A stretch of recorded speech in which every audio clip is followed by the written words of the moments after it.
Never do this if you go to a restaurant in Japan. As a Japanese citizen who ate tons of ramen, sushi, shabu shabu in Japan, I know things you should never do in a restaurant. But if you always wanted to go to a restaurant in Japan and eat that real sushi, here are 5 things you should never do in a restaurant in Japan. Number 1, never tip your waiter. So you might have heard of this, but it's actually true. Tipping culture, not only does it not exist, it could be actually seen as rude and disrespectful. It's because the workers take pride in their work and giving them extra money can be seen as an insult. I've heard Japanese waiter literally chase down an American customer who left a tip just to give it back to them. "ちょっと待ってください." Number 2, never ask for a to-go box in Japan. Now close your eyes and imagine you go to Nagoya, Japan. That's where my oji-chan or ba-chan lives. And you get the famous hitsumabushi. You might be like, what the heck? What the nani is a hitsumabushi? I'm a Japanese tabemono expert, but I've never heard of a damn hitsumabushi. Well, let me be your sensei. I know a lot of people can know the basic sushi, shisu, know the miso, ramen, takoyaki, okonomiyaki. Japanese food go way deeper than that. Hitsumabushi is a Japanese delicacy with a barbecue grilled eel fillet, a beautifully thick and sticky savory sauce, with assorted condiments and garnishments, and it doesn't end there. I know you're like, eel, I've never had eel before. Now you will. And it doesn't end there because there's a certain way of eating it you must follow. First, you just take the rice and the eel and you eat it as is.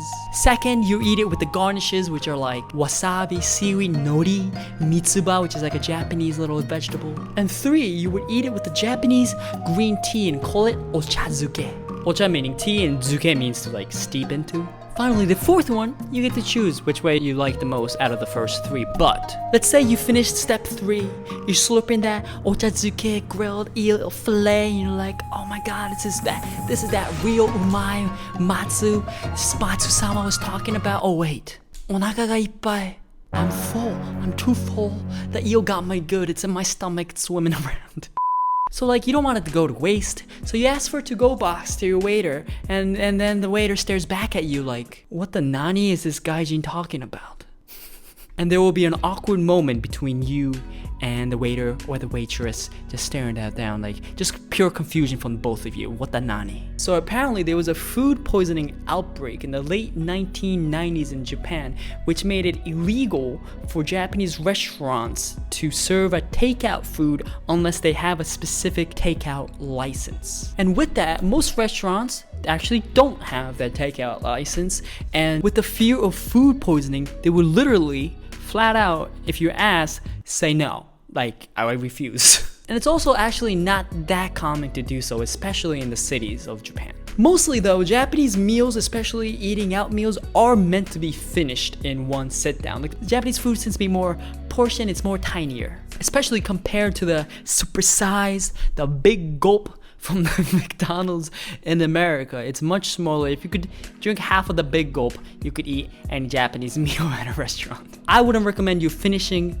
supersized meals from like a supersized Big Mac or supersized quesarito from Taco Bell, but in Japan, the food is meant to be finished. And there's also a culture of literally finishing the whole food on your plate, even at people's homes and houses, and even during school lunches. So just pour some tea over it, a little bit more ocha over that eel, and try to finish it. You could do it. I believe in you. Ganbatte kudasai. Obviously, if you can't finish it, just let it be. You know, you give it your best shot.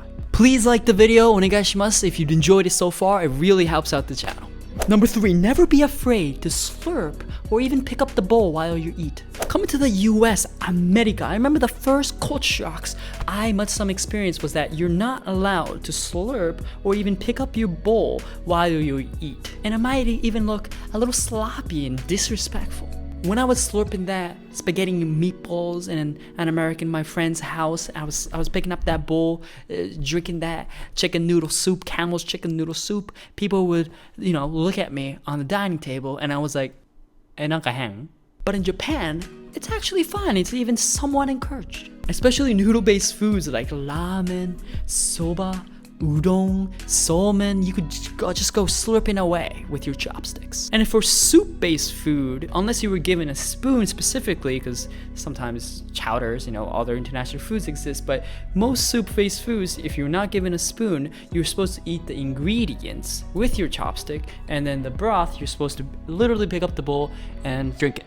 Like miso soup or miso shiru, you're supposed to eat the ingredients, little seaweed, a little tofu with your chopstick, and then the rest of the broth you're supposed to down it down the hatch. And it's actually a little bit weirder when I go to Japanese restaurants in the US, where people are always drinking it out of the wooden spoon, like till the very end, and that is actually not common. If you do that in Japan, they'll be like, why do you want to drink it so slowly?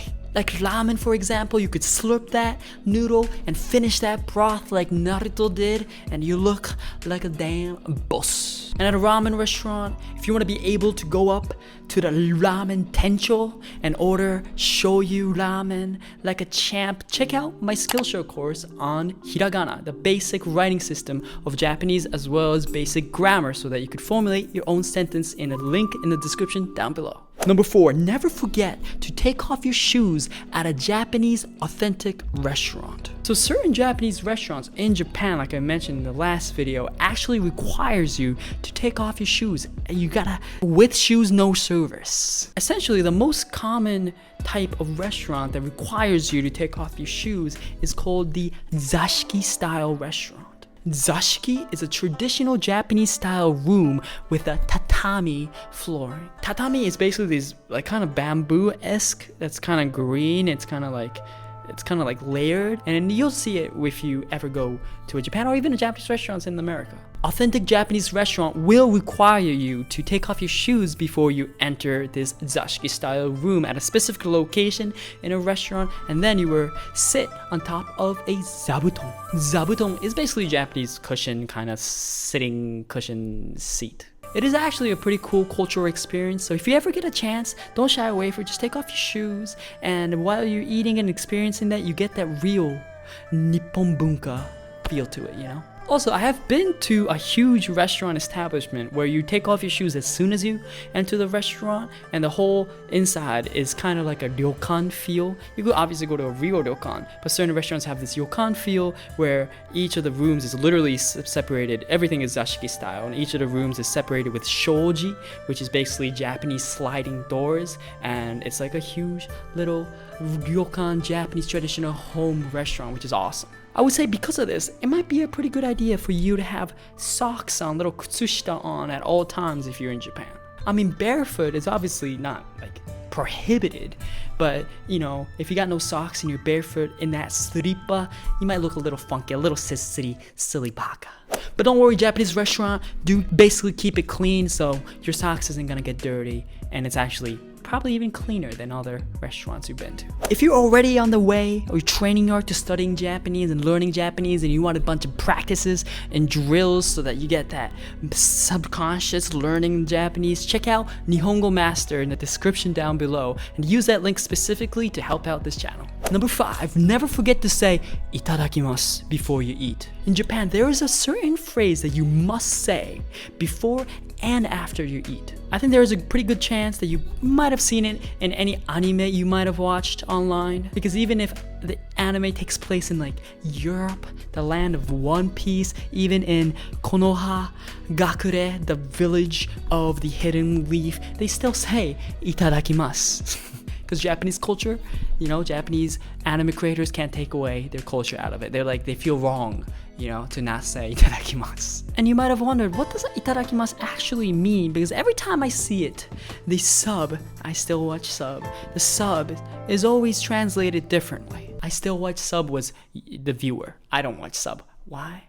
Because it's my first language. Well, by technical definition, itadakimasu comes from the word itadaku, which means to politely take. And itadakimasu is a statement that you took something politely. And you might have wondered, what exactly did I take? Well, when I was in shogakko, or maybe even yochien, I was told that first, you took from the sacrifices made by the cooks and the chefs that brought me this beautiful food. But not only that, you took from the sacrifices from the farmers who raised these beef, pig, or even the vegetables. But not only the farmers, you took a literal life from the food itself, from the vegetables to the animals, both of them. And to show just a little bit of respect to that whole process and the fact that I am taking from all that, we would put our hands together like this and say, itadakimasu. And then eat with slurping and picking up the bowls aloud. Most of the time, it's also good to know that, especially at home and such, Japanese